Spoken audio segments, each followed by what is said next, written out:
Today we are marking a special occasion. We are translating three Agile authors, Lyssa Adkins, Benson, and Toni Demaria with us today. We also have, as this is a collaboration thing, we also have Miloš Zeković from Kovačnica, priča, which is the publishing book, and Agile Humans from, we heard Yasmina today around how this initiative came to be. I'm also involved in Lyssa's book and translating with that together with Marija Nikolić today. We also have, as Yasmina mentioned, we did try to pull in the community together, so ask about their opinions around how to translate certain Agile and Lean words via LinkedIn. We also reached 1,000 Meetup members. So that was Nikola Aranđelović from Niš. And we are happy to say that Nikola will receive all 3 books in Serbian as a special occasion for being the 1,000th member. So with that, I'll give a short word for Miloš Zeković to talk a little bit around the publishing business and Agile Humans. So how did we came into be with these 3 books? So Miloš, if you can only translate the Kovačnica priča, because it's the funny name. Yes, so Kovačnica priča, in English it's story smithery. And it's very fun because when we started it, we really believed that stories connect people. And actually, when I met Yasmina, it was on a training, I think a few years back. And then I told her, like, I'm starting this publishing house, and you have started Agile Humans, and it would be great to have some collaboration. And I said, like, oh, we have This is Lean acquired. And she was like, yeah, we need to do it. And then it was like, we need to organize Agile Humans Day and bring everyone to Belgrade. Then COVID happened. But still, I am very proud to be here, and it's very nice to have all the authors, except Nicholas, he couldn't join us, but we have the whole community and everyone here to celebrate these stories, stories around the books, stories within the books, and the stories of the people who helped bring the books to the world, either you guys who wrote them or the translators, and even the community who actually engaged a lot on LinkedIn, because there were some tricky parts to translate. I think Biljana can maybe share the design of the covers, just to take a look at the 3 editions. Oh, nice. Mm-hmm. And also, since we wanted to share with the community, there is a game that so people will tell which book out of these 3 would they most like to have. And we will announce the winners at the end of today's meeting. So as we wait for Biljana to maybe show us the covers of Serbian versions, I will start with introducing our authors. So I'll start with Lyssa, since her book has changed me quite a lot. Actually, it was First Raw Agile, the 4-hour training online course that I first encountered it, and then I loved it. I bought the book. If you have somebody to blame or thank for me being a coach, that's Lyssa Adkins. It wouldn't happen without her. It wouldn't happen without the sentence said, well, you call yourself a coach, maybe you should, go in a training for that.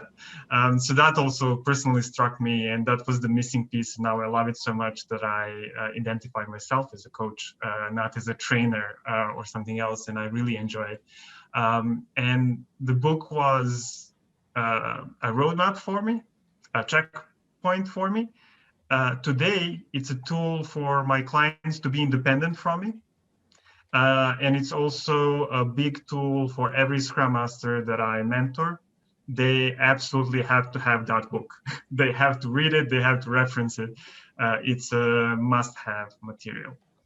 I had the pleasure of meeting Lyssa last year in Vienna in person. And with that, Lyssa, would you like to share maybe a little bit more about yourself and about the book? Thank you, Miloš. I'm just taking in everything you've said there. It is a great privilege and a responsibility that I take seriously, that I put something out in the world that guides people. And when I hear you, Miloš, talk about how the Coaching Agile Teams book has been that companion for you, and that you now give it to others as their companion, I could have wanted for no better outcome. Yeah.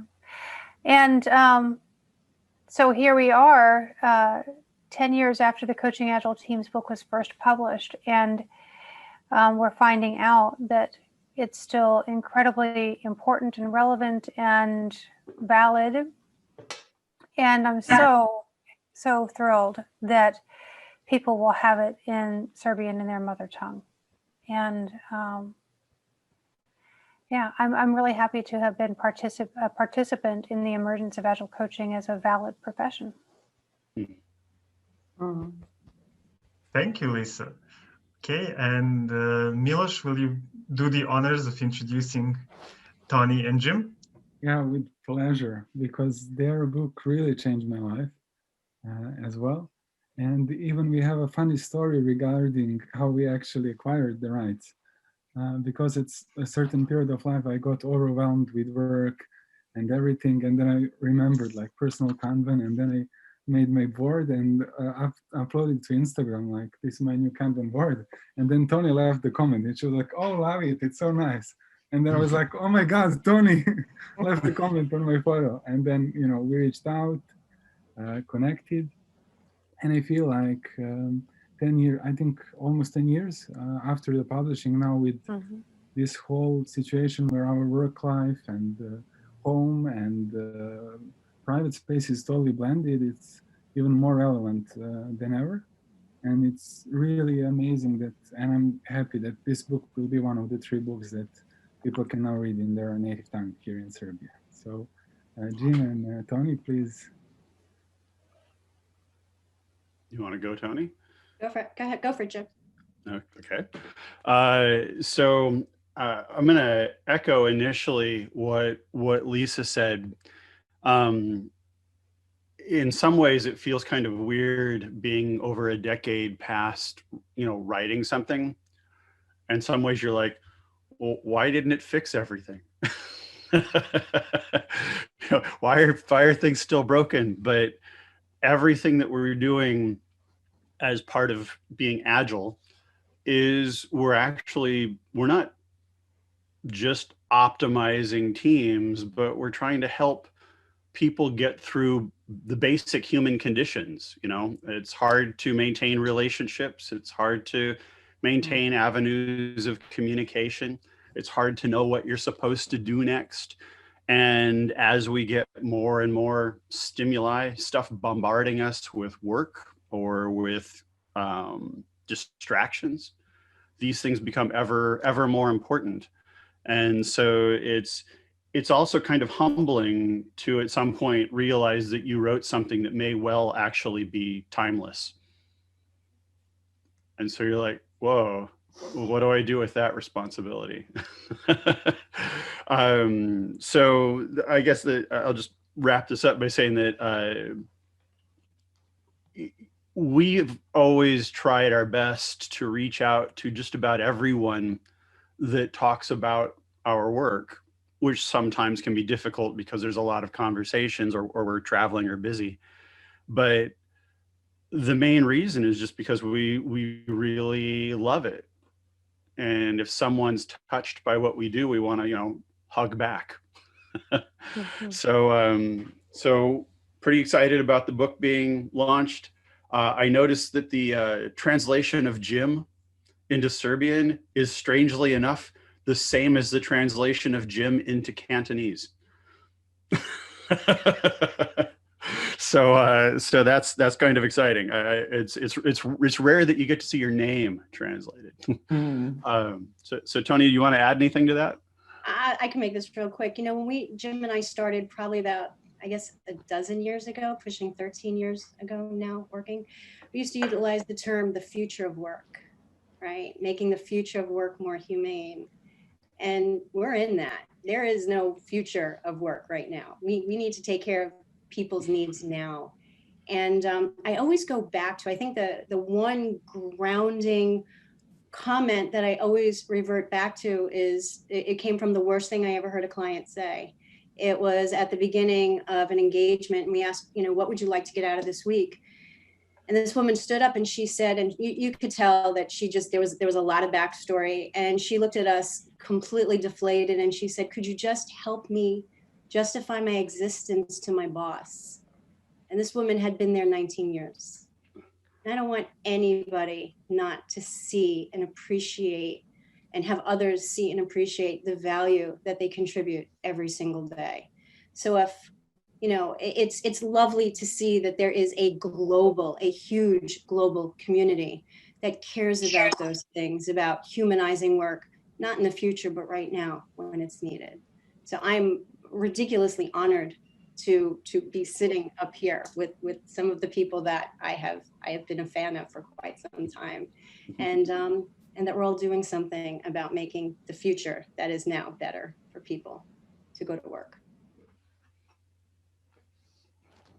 Thank you. And I would say it certainly is, looking at some of the people who trained me or mentored me would say, oh, you're so young and this Agile thing is already working. And in the previous meetup that Lyssa was in, we had a college graduate that first job will be the product owner and talking about the purpose and the vision. And that's not something you guys fought for that for probably a decade or so to make that a reality. And now it's reaching the younger generation almost as in, on a silver platter, like you can now have that job right away. Lyssa, you're muted if you're talking. I'm not so much talking, but just reacting to how what you're saying is impacting me. Having been in this Agile game now for 14 years, and with Jim and with Toni Ann and others, sort of there toward the beginning, it's sometimes I can easily lose sight of the gains that have been gotten. And when Toni Ann was talking about, addressing and humanizing work now, because we are in the future of work now, I almost was like, Toni Ann for president, that's exactly, I love the fact that we've come far. Yes, there is more to go, and yes, there are things to address right now, but Miloš, you're helping me see, and I'm really appreciating that we have come far. Thank you for being pioneers. And also I want to say hello to everyone that are joining in. Please do use the Zoom chat to ask questions, and I will read them to our authors. So use the time for some 14 minutes to go. We'll have an open discussion. If there are no questions, I will make some up, and we will talk about something, but use this opportunity to really reach out and talk about the things that you want to talk about.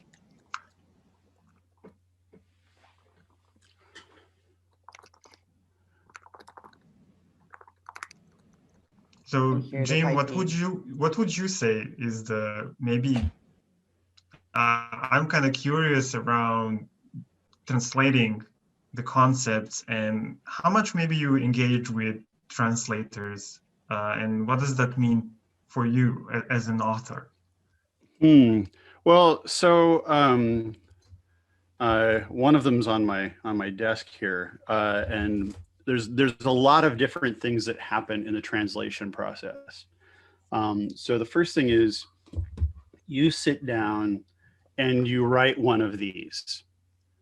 And then this becomes kind of your definition of what you just did. And then other people come along and they say, it would be better if we could read it in our mother tongue. You say, okay, that sounds cool. And then they don't just translate it. So it's not just saying like this word is this word in Serbian. right? It's that you have to translate concepts, and you have to translate the stories into something that will resonate locally. So what marketers will call localization. And then the other thing that happens is the book ends up looking entirely different than what you set out to write. And I'll tell you that when I first got the picture of this, and then I received the book, and this book is gorgeous. This book is like completely gorgeous.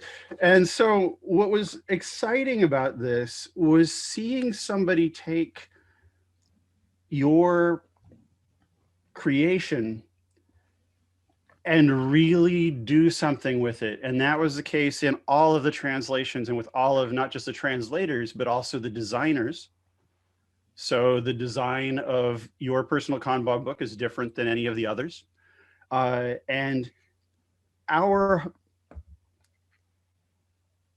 just say this. So since we first created personal Kanban, or before that, when we created Kanban at all in software development, there's been a huge industry that has grown out of that action. It's got now billions of consultants and online tools and books and things out there, and almost none of them do anything of a deprecated, crappy version of what they should be doing.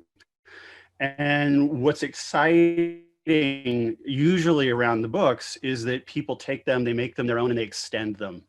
And that's exciting, because it's weird, because you'd think that the book would be more limiting than building software, but that hasn't been the case.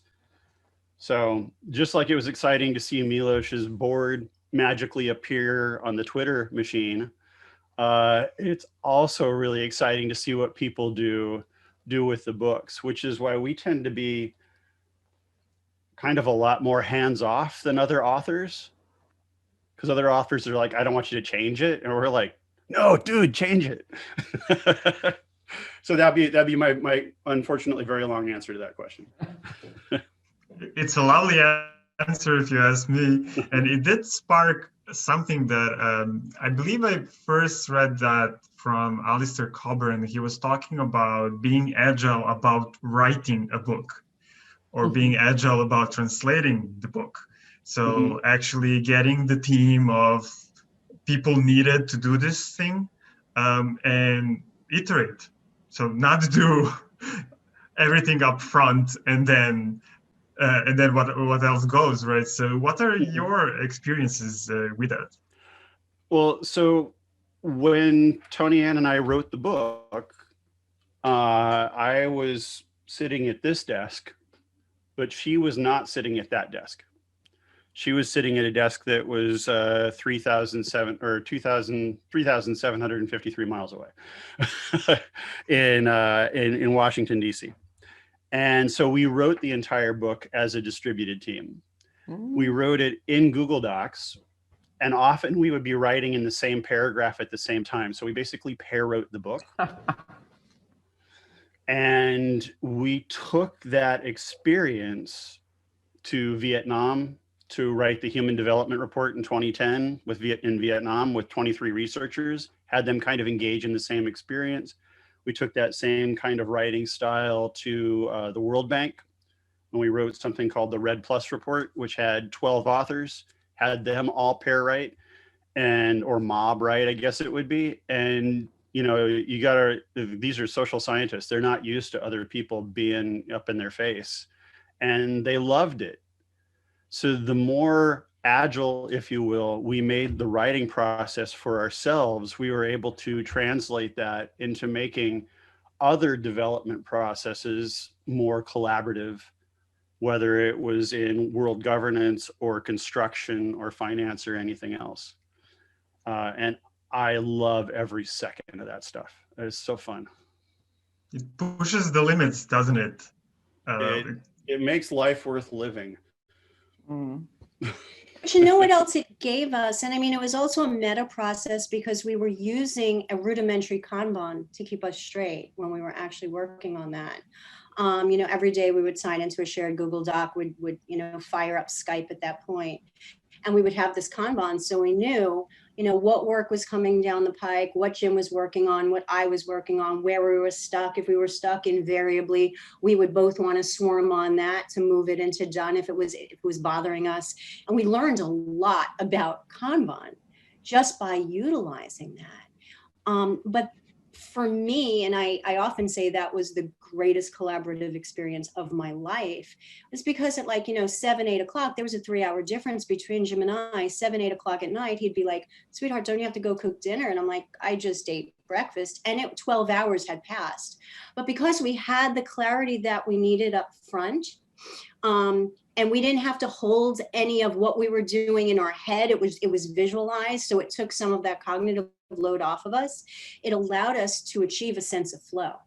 And so hours just passed, and it was an amazing. It was like this experience. with writing. Yeah, absolutely. A lot of improvisation as well. Yeah. I remember that, Lyssa, you had a chance of revisiting the book when you did the audio version of it. Did it feel like iteration? I remember you were saying like you will not like everything is right there. You won't change anything, and I really love that. And can you maybe explain the feeling? Like, is it that the coaching itself is this broad that once you get it, you got it, and if you manage to explain it well, it stays with you, or it's something else? I'm thinking of time, like, so I think there's two things about that. Number one, our books are about topics that will take many decades for the world to grok, not just one small 10-year period. So that's one thing going on. And the other thing is that my book is Coaching Agile Teams is much more about human and relationship systems technology. And so that never gets old.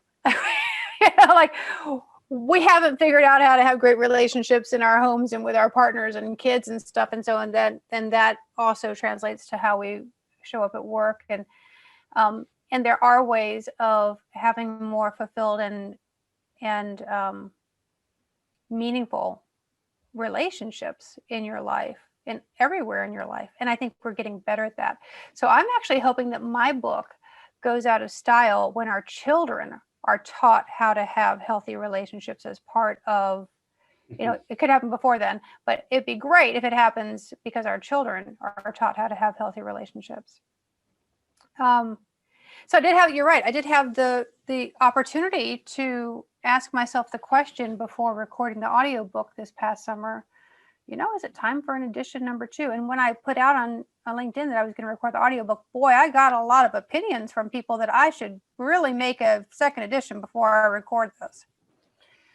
And I looked at it and I looked at every single word, every single sentence, every single meaning, just as you all did when you translated the book. And I asked myself the question, number 1, is this still relevant? And number 2, do I still stand behind those? Yep. And the answers were yes and yes. Now, that doesn't mean that the profession of Agile coaching hasn't advanced. It has.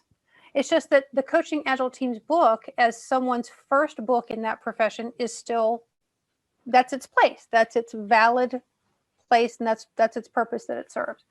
So instead of writing a second edition, which at this point would be really just pointing to a bunch of other people's work, what I decided to do was record a podcast series, which is actually going to start launching in the next couple of weeks. And it will be on the Women in Agile podcast. And it's a 10-topic series. I think it's going to be like 12 or 13 episodes. And each episode goes into, okay, like here's how this aspect that's touched on in the Coaching Agile Teams book has advanced since that time.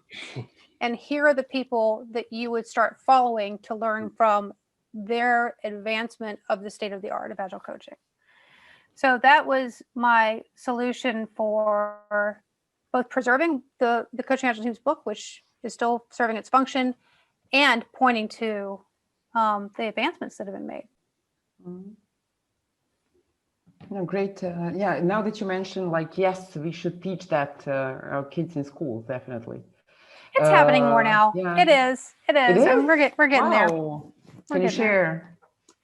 And we had a previous meetup, I think, with Arno and Edu Scrum and Scrum in Education, when even the job ads now are actually requiring you to have, for instance, active listening skills, coaching skills, and other stuff. So I think that there's even pressure from that part, and also bringing it back home around, as you, Lyssa, mentioned, and as Toni and Jim said, like, we are now, it's not somewhere when you go to business, here's what you should be doing and how you should be doing that and how should you think about approaching that. It's now in our homes, on my wall, there's a lot of sticky notes and learning and stuff like that. And I've seen some of Lyssa's posts, and we heard Jim and Toni also the book actually like that. I also frequently now have people coming in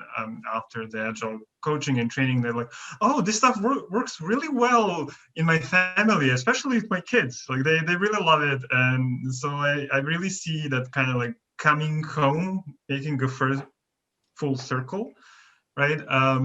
So I was also wondering how do you how did this whole process impact you personally, and what did it change for you in your lives, not just while you were doing it, but kind of like bringing that in back to your home?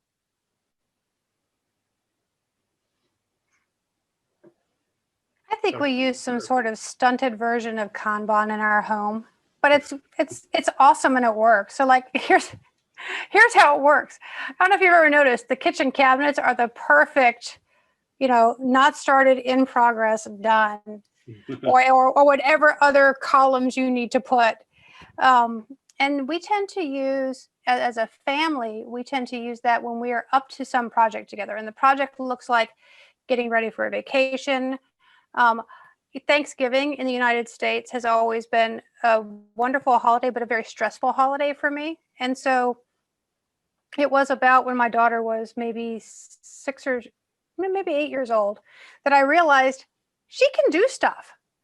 And if I will just put into public space all the stuff that I usually do and then feel resentful about later to make this beautiful meal for everyone, then as people come down the stairs on Thanksgiving morning, they can see what needs to be done and they can do some of it. And so we distributed the work of Thanksgiving that way. And now it's just our normal way of doing big family gatherings. May I comment on that? Yeah.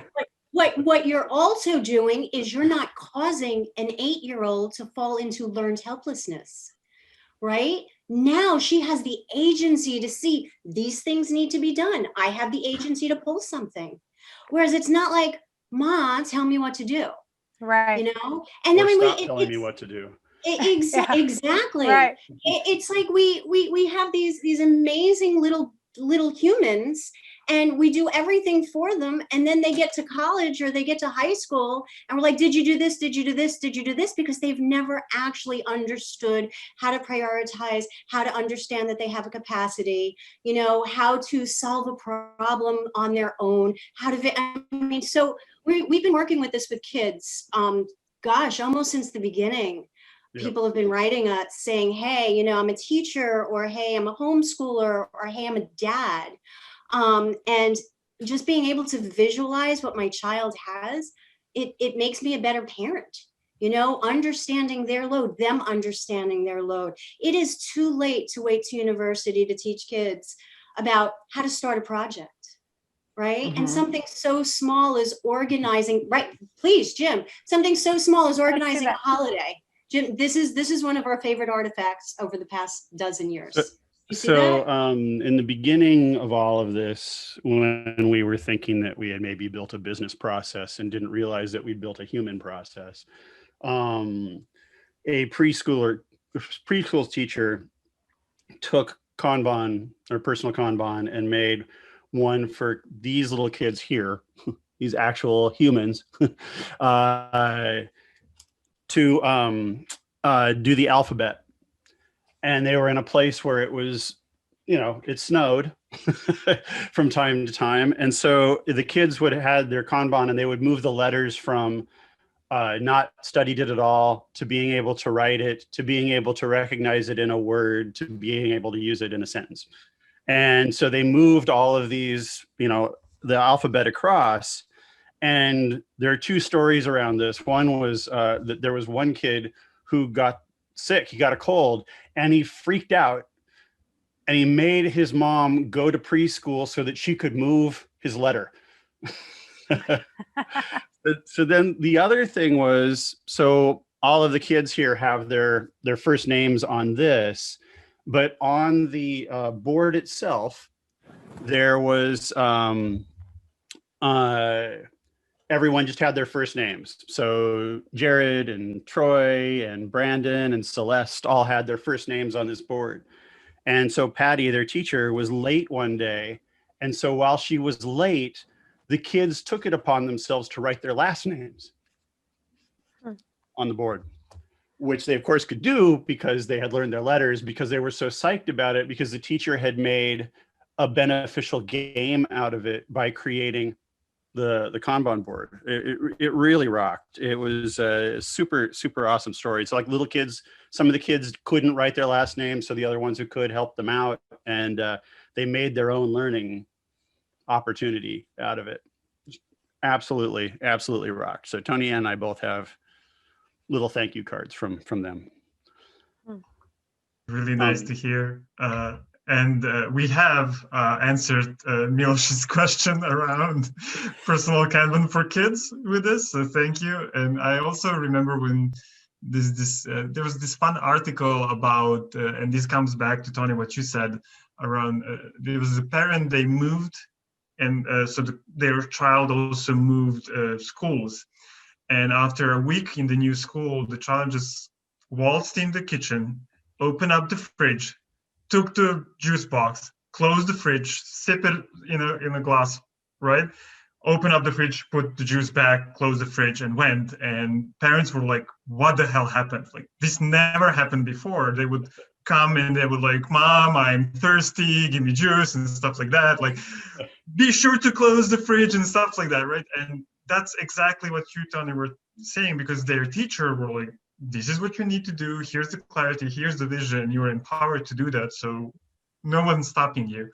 And I think that the future of education is slowly going towards that these phenomenal little humans who are agile learning experimental machines, or more even ecosystems, like Yes.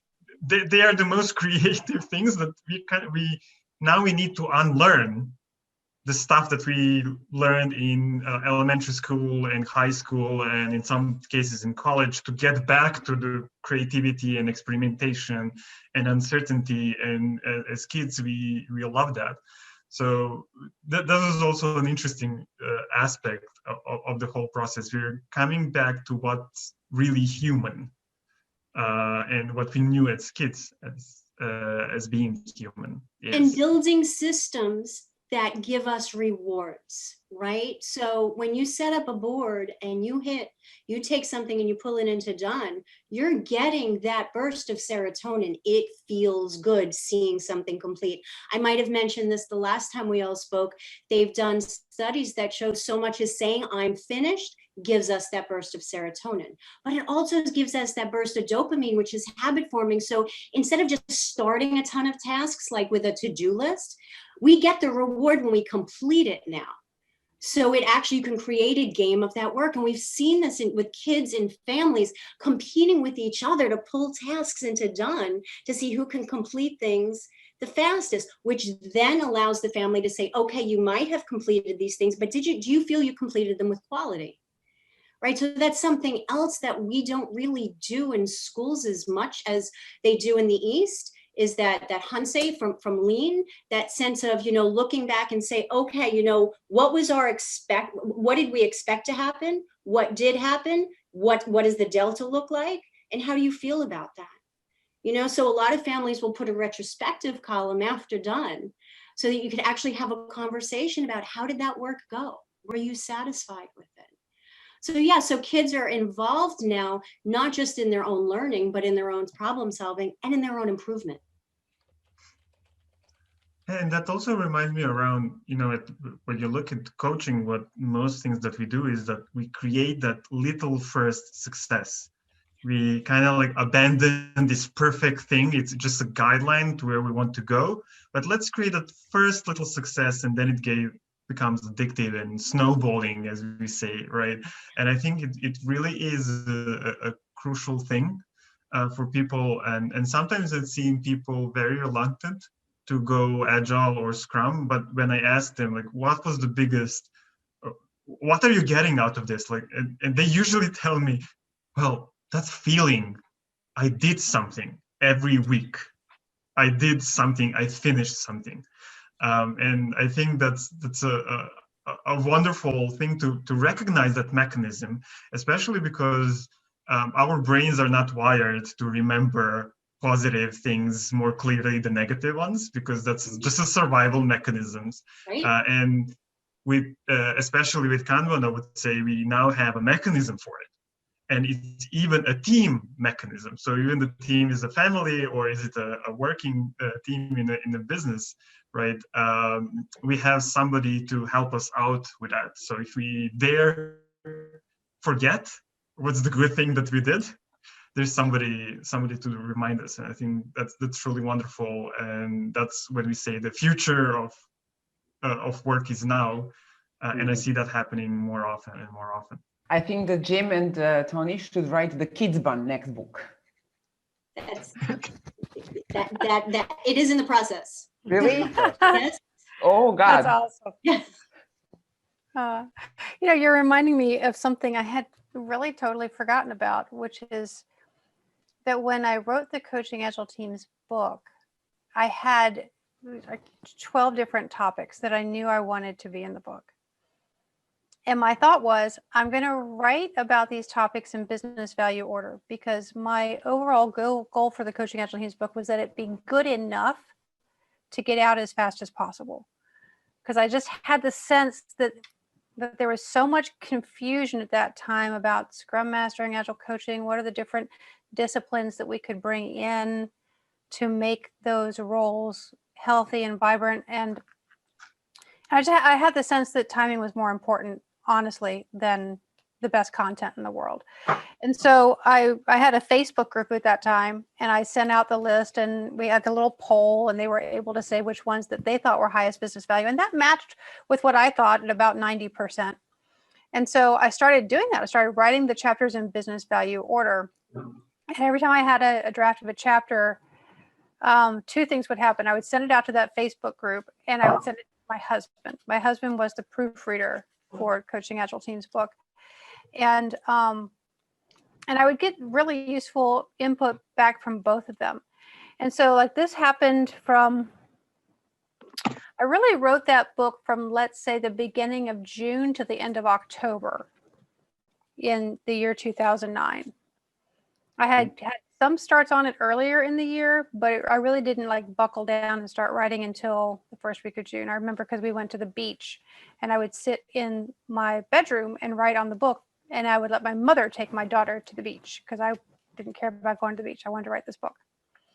So, and I remember meeting with the publisher in August at Agile 2009, Chris Guzikowski, and he sat down with me. He's like, "So how's the book coming?" I'm like, "Yeah, pretty good. I mean, we still have a lot to do, like the last minute, you know, it feels like it's the last crunch, but good." He's like, "Well, what kind of extension do you need on your deadline?" I'm like, I don't need an extension on my deadline. Like November 1st is what we agreed to, right? And he's like, "Well, yeah, right. But authors don't make their deadlines. Like, especially first-time authors don't make their deadlines." And I said, "No, Chris, you're going to have this book, because if when we get to November 1st, if there are 2 chapters left that I haven't written, those will be the lowest business value chapters anyway. They're just not going to be in the book. Mm-hmm. And so at about the same time, my husband quit his work and decided to stay home and be a full-time parent to support my work in the world and support our daughter. And so he was able to become the full-time proofreader. Mm-hmm. And because of that, we got going really fast on those final chapters. And it turned out that we were able to get them all in. And we delivered that sucker on November 1st, exactly 1 year from the date of the contract. Wow. I just want to encourage people. Yeah, I just want to encourage people to not make it a gigantic hurdle that you have to jump to write something or put something out in the world. Use the Kanban aspects we've been talking about. Use the notions from Scrum and other ways of thinking about Agile. I mean, basically, use Agile on yourself. Use Lean on yourself, and get your ideas out there. And we do have a question, which is, interestingly enough, not really for the authors, but it's for us who engaged in translating your books around what are our lessons learned and how do we speed up the whole thing, or getting more books translated in Serbian. So that's, by the way, the last question I see in the chat. So people use your ability to ask people as you answer this one. So for me, I would say that Maria and I were really teaming up, really live collaboration at some point for chapters that were especially critical or hard. We did, and that was, I believe, her idea. So she would read it in Serbian, and I would read the original in English. And then if something's, for me, something is not really sounding good, then we would stop and say, okay, let's see what the sentence is, right? So that definitely speed up a lot of the process on some critical chapters, that I would say. Although, if some of the lessons learned I had was that we should have pulled in the lector or other guys sooner. And I think that would just make the overlapping phases a little bit more. It is challenging to find people who are used to working like that or open to be working like that. But I think that would be the biggest impact. So we'll see if we can get that going for next books. I don't know, Miloš, what was your experience? What were your lessons learned? Yeah, for me it was really interesting because we were working in parallel on 3 groups, different teams of people, and different experiences. One of the first things that I saw with you guys was crowdsourcing the translation.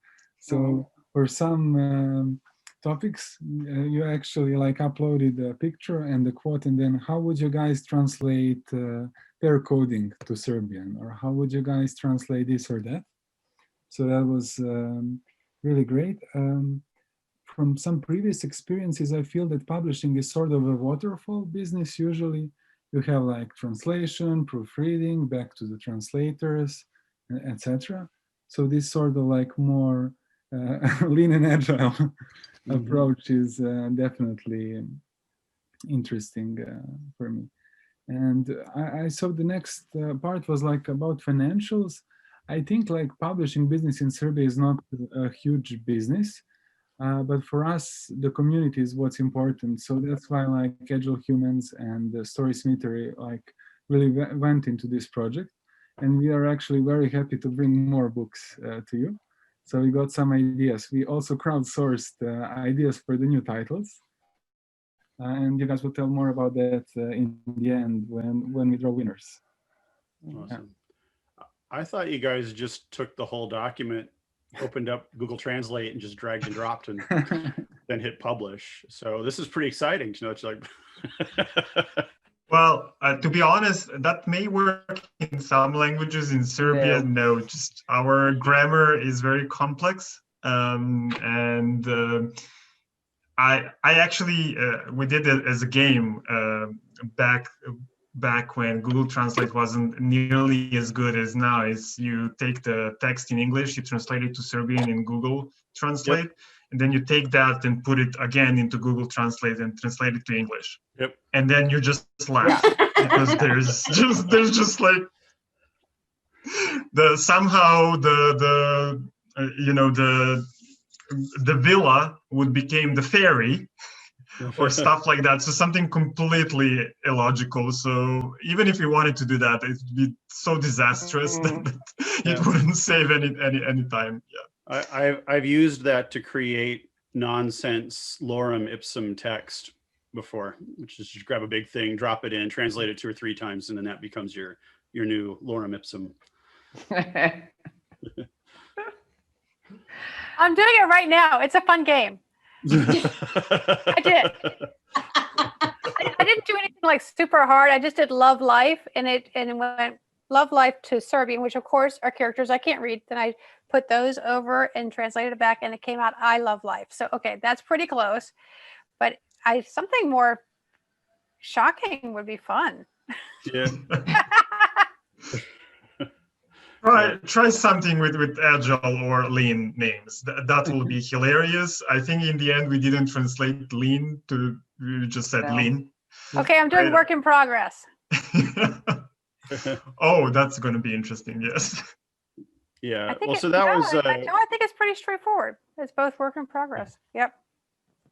One of our issues in German was that personal in German meant personnel. So it rather than saying it's about me, it would say it's about human resources.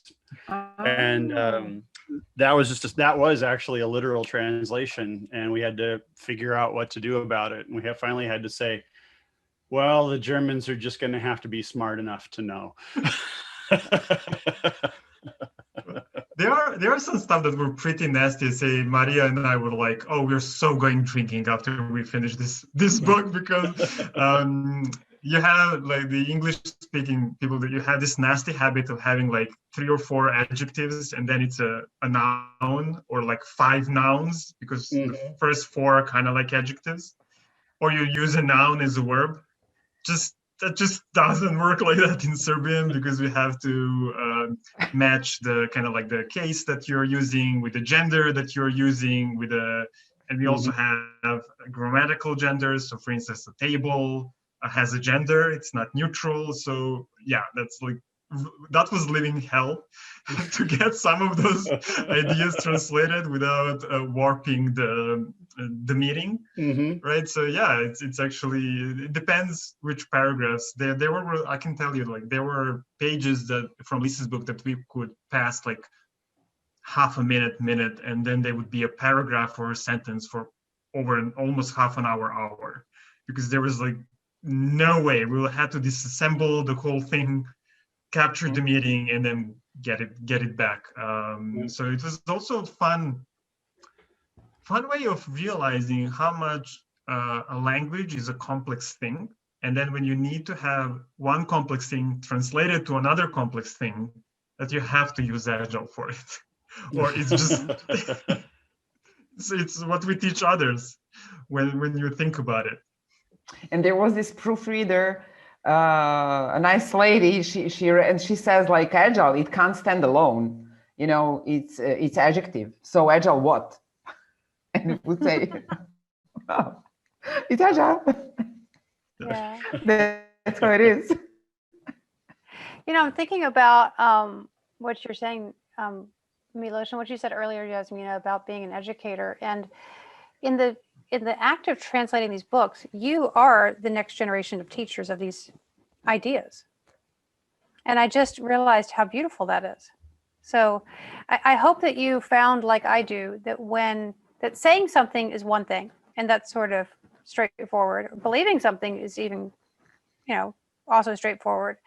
But then teaching those things to other people is a whole new level of skill and mastery. So I really totally honor you for that. Thank you. It's just like doing coaching, being a coach, and then teaching somebody to be a coach. It's also like a really big step between the two things in education and everywhere else. Yeah. And then you think the message you sent was clear, and people didn't have questions, and everything was fine. And then when you ask them to rephrase that or to repeat that, just to make sure, or you do the test, you get something totally different. And then the explanation, that's very, very strange. And it has been like that, like for 20 years now that I'm teaching. You couldn't be more clear, you think, and they agree, but then many interpretations come out of the clear message, It will depend on the experience of the person, even on the moment in which the message was received. Like, was I present? Did I listen? It's... And also, I would like to remind everyone, so use the chat for more questions, or you we will have be one listening to what we want and not what you want. So we do have another one, which was, what were the hardest concepts to translate? Also, did any of the translations give you new understanding of any of the concepts? So Miloš, I'm going to pass the ball to you while I think about this question. Thank you. Yeah, so I was translating This is Lean from Swedish, and there are like one challenge, I think, for all the books was that many terms do not exist in Serbian at all. And so you need to come up with a new term for things. And then language is something living, and we'll see like in a few years, will the people be using this phrase or maybe some new phrase for that? And sometimes like, when Nicholas talks about flow efficiency and how it influences, there is an example with cancer, potential cancer patient that goes through different healthcare systems. You need to either find a relevant institution in your country, for instance, some special clinic, and in some cases it doesn't exist in the system. And then you need to come up with something that people will understand the concept from the name. And so you came up with like specialized clinic for this or that. And when it comes to the other part of the question, I forgot whose quote it is, but there's a saying that translation is the most intimate form of reading. And for me, it was really awesome, totally new way to look at the book, because sometimes you read it and, it touches you. All these books really changed our lives at different periods and moments of our lives. But when you try to translate it, it's such a deeper level of experiencing the book. And it's also creative. And so it was a pleasure, working on, yeah. For me, it was similar, and especially because I had to translate something explain agile concept to a translator in a few words. And then we had to understand that the lector won't like it, and that we have to explain to the lector too. So it did push you to really crystallize your understanding of the concept. That maybe for me, for instance, I can think in English, so for me, I don't have that need. But when you have to really crystallize it and translate it in Serbian, I think that there is some power beneath that you really understand, as you said, intimately what the concept is. And one part for me that was maybe kind of like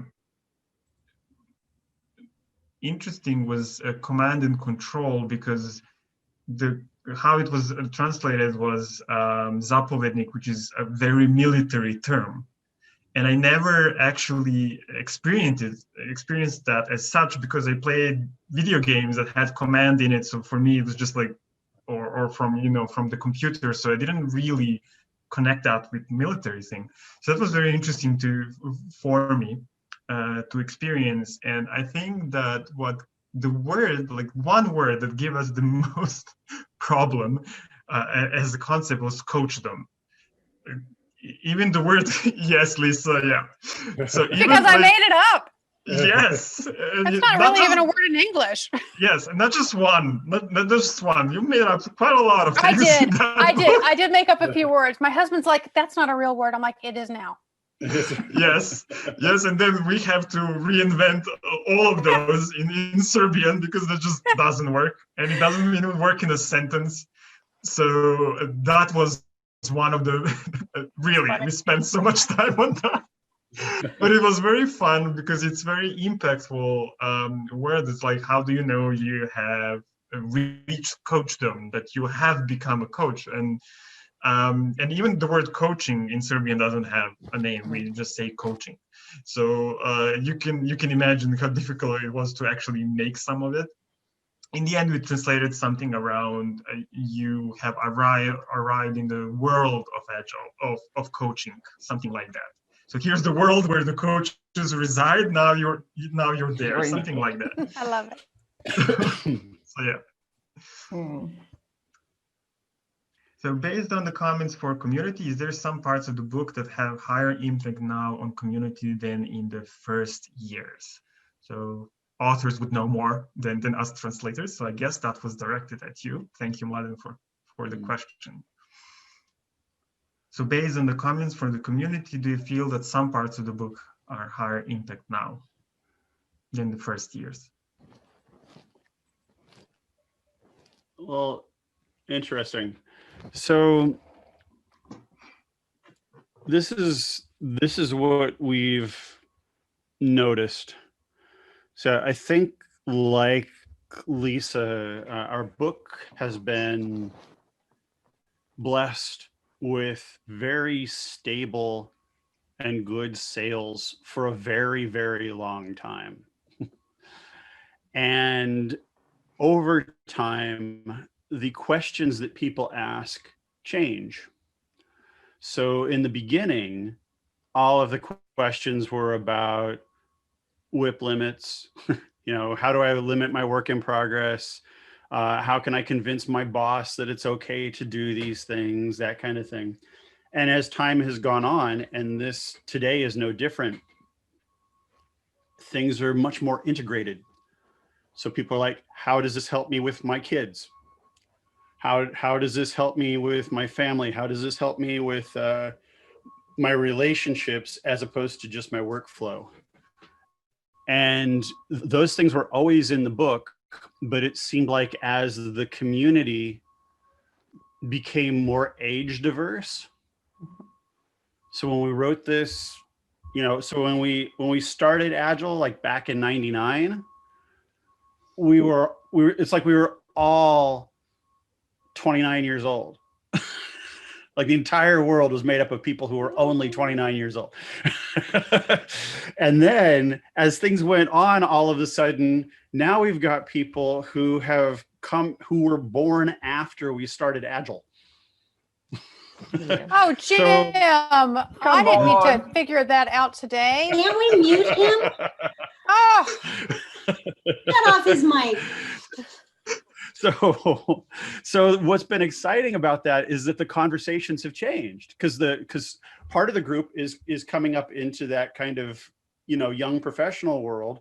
Other parts of that group are still in high school, junior high, college, and other parts of that group are managers and upper management. And so that means that the conversations that we're having are a lot more holistic. And the beauty of that is it seems like people are finally getting that process is very, very important, regardless of where you are or what you're doing, because it's how individuals interact. And that's been an exciting transition to watch. So that'd be my answer. What I've noticed, thankfully. Oh, sorry. Go to. Oh, I'm so sorry, Lyssa. Please, no, please. No. Go ahead. I want you to. What I've noticed over the years, thankfully, is that we are de-jargoning some of our discipline, which is I think good, and we are starting to focus less on the jargon and more on. We're seeing a lot of brain science, right? At least for Jim and I, we're seeing a lot of people coming to us and asking the whys, which I love. And that's where our headspace has been lately, is that we've, over the past couple of years, is understanding the neuroscience behind why any of this stuff works. And as I said, creating systems, building in triggers in those systems to affect positive, healthy change amongst individuals, teams, and organizations. But now what we're faced with is how do we, initially it was like, okay, well, how do we scale this? Everybody want to know, how do we scale this? Now everybody wants to know, that's great. How do we do this as remote workers? How do we capture the special sauce of having that, the Abaya room, that team room? And how do we recreate that online? And so that's like the next thing that we're exploring right now is in our new reality. And for many people, I don't think this is a temporary reality. I think a lot of organizations, this is it, they're going to be working remotely. How do we then take the observations and the lessons that we've drawn from the past, dozen years and start to revisit that and see, and test it? What experiments do we have to have now to see how we can recreate as best possible, this humanistic kind of work environment when people are not able to sit down and break bread and have lunch with each other, or hug each other goodbye at the end of the day. How do we do that? And I think that's a task that all of us are going to have to start, addressing right quick. Because there's some people hurting out there. They're hurting for that connection. They're hurting for the clarity. They're trying to calm the noise of the fear and the uncertainty that is occurring, while actually doing good work at the same time. So I think that's the next phase that we have to start paying attention to. I love what you're bringing in, Toni Ann, because my mind is a lot on the struggle that so many of us are facing now and the disconnection we feel being remote. And so my piece of this is the lineage that I've sort of traveled in the professional coaching world, and and the recognition that professional coaches in that whole discipline of professional coaching, like there are almost formulaic ways of creating durable and genuine connection online. And professional coaches do it all the time. People say to me like, well, how long does it take for your coaching clients to trust you? And I'm like instantaneously, because we actually design it. And so there are things that the discipline of professional coaching knows about how to genuinely connect online, because that profession's been doing it for more than 20 years. I mean, professional coaches connected online with people when they were holding heavy phone receivers up to their heads. Like before we even had the visual channel, it was normal for them to connect with their clients that way. And so my piece of what Toni Ann's talking about is like, so what are the skills or the belief systems that they're working from that we can now teach people? And I've been thinking about this concept of connection school. Like, have we all become students in a new school we didn't know about called connection school? And what would be the lessons to teach there? What would be the basic skills of genuine, authentic online connection? So I don't have all those answers, but I'm curious about it. I really like the connection school. Sounds awesome. We do have just a couple of minutes left for the open discussion, and I would like to address some of the last questions that we brought in. So Ivana is asking, has anyone had the strange sensation of being both happy and sad once the work got completed? Has the work got completed? How do you feel about it? I'd say that pretty much sums up book writing. And actually not just when it's completed. So on one of my Facebook groups, I'm part of one that just does nothing but recording and music production. And somebody said, do you ever like start to really hate your composition bad? You should try writing a book. As you go through writing a book, you go through these periods where you're just like, I'm so tired of writing this book, but you don't want to stop. And then when it's done, you definitely have kind of this postpartum depression where you're like happy, you're like, yay, I got a baby, and rats. And so I think that part of that is that when you finish something and you really enjoy doing it, there's this dread that you won't feel that way again. And it's why playing music with other people is such a powerful experience. And one of my favorite stories about music is by Herbie Hancock, and he was recording with Miles Davis and pretty much everybody else of note on earth in New York in the early 70s. And they were recording an album called Bitches Brew, and it was all one take,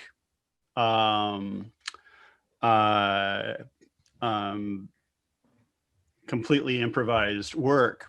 And Herbie Hancock's sitting there and he's playing along, and then he screws up. He plays something wrong, and he takes his fingers off the keyboard and he gets frustrated. He kind of looks off to the side, and so he goes did-a-dup, and Miles just takes his horn and he's just like did-a-dup, did-a-dup, dup, did-a-dup, and and the way Herbie tells that story is Herbie's just like, I realized at that point, where he was like literally one of the most accomplished piano players in the world. He's like, I realized at that point that like everything I thought about music was wrong. And like when you get into a situation like that where you're working on something and you get an epiphany during it, it's really hard to finish the work because you don't want to lose the awesomeness of that epiphany. So yeah. But it's also hard having epiphany, right? And I so appreciate what Lyssa said before about, when you're faced with, do you come out with a second edition or do you come out with a different book? I think that's what Jim and I are up against right now. We've been approached by several publishing houses to come out with, the second printing of Personal Kanban, but there's so much we've learned over the past dozen years. And like, if I could rewrite it, I would write it all from the psycho work perspective. So we started writing Why Kanban Works. And we don't know if we're going to turn that into, Personal Kanban 2.0. We don't know what we're going to do with that yet. Mm-hmm. But it is very difficult understanding the definition of done, right? I mean, we all teach this. We all know that that's a hurdle that we all have to deal with, is understanding with ourselves what is, when is it good enough, as you said before, Lyssa, what rules are going to exist forever? What are immutable? And at some point you do just have to step back and say, okay, it's good enough. So that's something I'm struggling with right now is, what will the next one look like? Will it be a second version or will it be an entirely different book?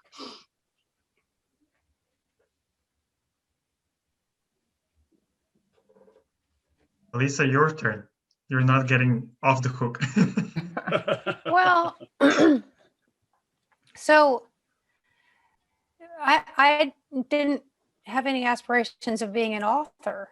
So it's a sort of a strange thing. I was driven by a passion and a mission for helping people step into their full potential and alleviating the pain people feel at work. And for whatever reason, the place I got planted was in project management. And then when Agile came in was as a Scrum Master and an Agile coach, and like the whole identity crisis that progression created. And so I just started telling that story. And then that story got picked up by other people in our community. And then I was asked to write a book. But writing the book itself was just one of the necessary things for pursuing that overall mission. And I didn't feel sad when the Coaching Agile Teams book was done. I felt really elated about it because I felt like it was the start of that mission in the world. And I had no idea what that book was going to do, but I had a sense that it was going to do something and that I was going to follow it. And so I put myself into a year-long leadership program, the 6 months before it came out. And then I was in it the 6 months after it came out so that I could get really clear about what is it that I'm here to do related to Agile and Agile coaching. And then that created Agile Coaching Institute.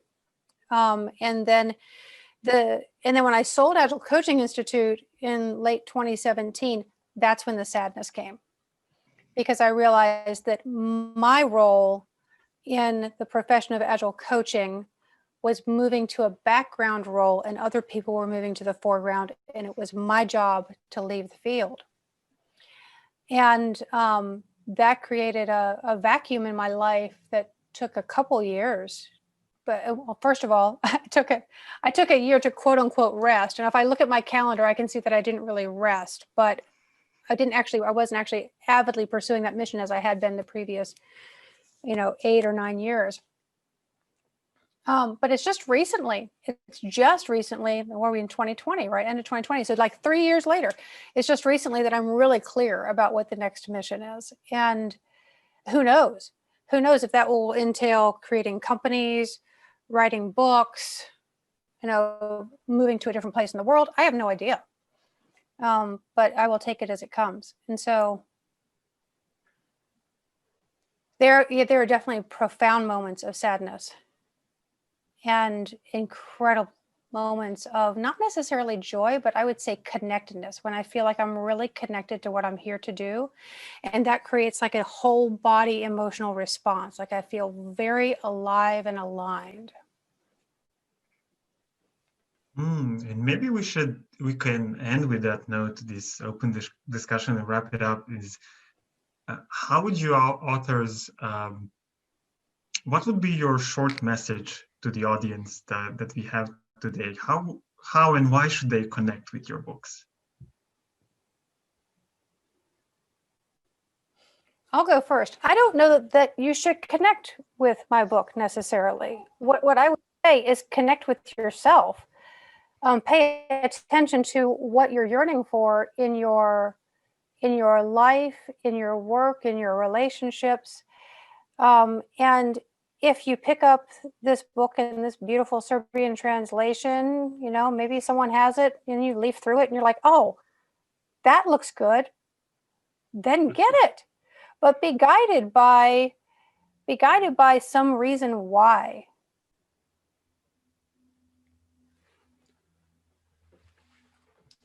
I would say that is good advice for everything.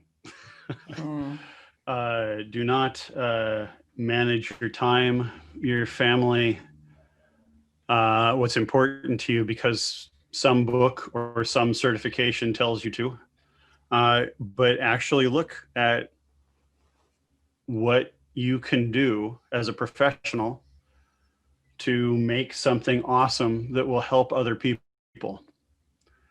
And those other people might be part of your team. They'll be part of, your customers. They'll be part of management, what have you. And what our goal was in the book was to say to people, how can you clear the clutter so that you can actually figure out what's important and get that done? What we've heard tonight is that some people that you probably should respect if you don't already have spent a considerable amount of time poring over the material in these 3 books and lovingly translating them, professionally translating them with intention into Serbian so that they will resonate and they will be useful. Don't do exactly what's in any of our books. Here. But figure out how this will help you live better and then do that. I would never tell anybody they need to be lean for these reasons, they need to be agile for these reasons, or they need to use Kanban for any reason. What I would tell people is that if you believe we get one shot at life, find some way to live it intentionally. Find some way where you connect with yourself and each other so that you can recognize at the end of the day the value that you bring and the value that you bring together. And I think that that's far more important than you choosing a religion like Kanban or personal Kanban or Lean or Agile or anything like that. Just be intentional with what you do. Wonderful. Thank you. Thank you so much for the books, for coming, for a really inspiring conversation. And I had certainly a lovely time today. Unfortunately, it's only hour and a half, but I think we did do the best of it. So in the next 5 to 10 minutes, we will wrap it up. So just before we go, so that means Agile Leadership Reward announcement, and we will have. So I will ask Yasmina after that to announce the winners of the books, and then we'll wrap up. So with that, I want to, maybe Yasmina, you can get like the first word for Rajko Maljković, the winner of the Agile Leadership Award from the Opportunity Bank. So yeah, thank you so much. So as you know, I explained why the books were important, and this dog won't go ciao. I'm talking now. So no, she doesn't move. Okay. So the books were very important when we started the community, and also something like, I don't know if the reward was the right word, but we wanted to honor the leadership. Like, when we, this humane part of it, like humane leadership. Whenever we work with the businesses or the clients, or even in the teaching or training, you look for that humane part of it, like really taking care of people and thinking about, okay, this is our business, this is what we need to do, or we would love to do, and these are their benefits or expectations.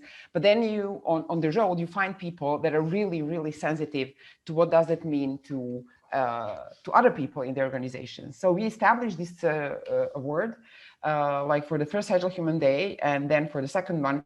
And this one, this year, we didn't have the Agile Humans Day, but we do have the reward, and we do have the very humane leader, Rajko Maljković from the Opportunity Bank. He is tonight here with us. He did an awesome job in motivating people and explaining and giving support to people and opening the way for the I don't know how to call it, agile transformation of the bank that took its own shape. And I think it's really because of the leadership he presented. So Rajko, the floor is yours. I don't know if we can see you. I guess we can. Hi. Hi. I believe you hear me, Yasmina? Yes? Yes, we can hear you and we can see you. Okay. Thank you for the nice announcement, and thank you for the reward and I would say more even for a company helping us and being so much engaged to find the right solution for us, not just throwing out some out of the box solutions. So that was the challenge, because I think that we started the journey without much knowing about everything that we will learn later. We had an idea, but not sure that idea matches so much the things that we achieved. I would just comment two important parts that were important for us to do something during this journey. First, there was an obvious need for something like that. It's that need was primarily in communication field, and that's a human field. So that was, I think, one of the most important part.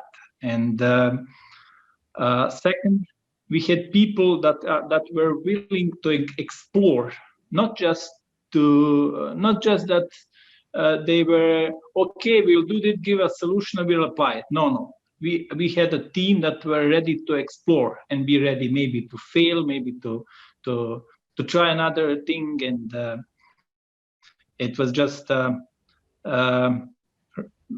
ready to find any kind of solution anyway. So those two parts played a major role, beside support and in general the culture of the bank, and everything else was very, very supportive, although the challenges also are very very high. And another thing I will comment, I did put that in my comment on the reward, but I will note it again because it's important. How the situation with COVID and people become actually need for communication did excel, and that helped a lot to establish some internal communication that was a bit challenging to be established before the COVID. And the situation just it could be seen that people needed additional way of communication, and that burst the whole process. Thank you, Rajko. Wonderful story, and giving us back to the communication and connectedness and the connection school. So from in the bank. But I have to say, when they started, what I really, really loved about the bank was they had a library of books. So they, I think Tamara sent the book to everybody there to read it, like, good preparation. So I really loved it. I said, like, these guys are okay. We can do something here. There are books in between. Awesome. Yeah. And then speaking of the books, for the drum rolls, Yasmina will say who was the winner. Like a big announcement. Yes. Yay. Actually, everybody that suggested a book to be translated is getting its own book. So everybody is going to be, I think it's around, I'm not pretty much sure about the number, but it's close to 100 books. So we are giving it away. And we got as many suggestions for the new books. So we will go through that and publish, if there are some repetitions, so some books that were suggested several times. And last time I had a look, it was really, really looking good. So I'm really happy that we can do this. And it's some sort of my mission, as Lyssa would say, like to spread the word and to invest my own time and everything that I can into something I cherish a lot, which is the community. So that's it. So I have the honors of thanking you all again, the authors, people from Agile Humans, from the Kovačnica, priča, already forgot the translation, sorry, so wordsmithy, I would say, or storysmithy, and every participants for your lovely questions and really being in the community and everyone engaging on LinkedIn and other channels and being part of the whole translation business that we have. And I'm very looking forward to this, especially because one of my missions is to create as much content in Serbian as I possibly can or can support. So this is a wonderful opportunity to contribute and to maybe inspire others to increase the volume of that for our community here. So thank you very much for coming, and hope to see you soon on some other occasion. Beautiful. In person in Belgrade. In person, yes, with food. Thank you. Great to be Thank you, everybody. Bye. Bye. Thank you. Appreciate it. Goodbye. Bye. Bye, everybody. Bye. Thank you. Thank you. Thank you.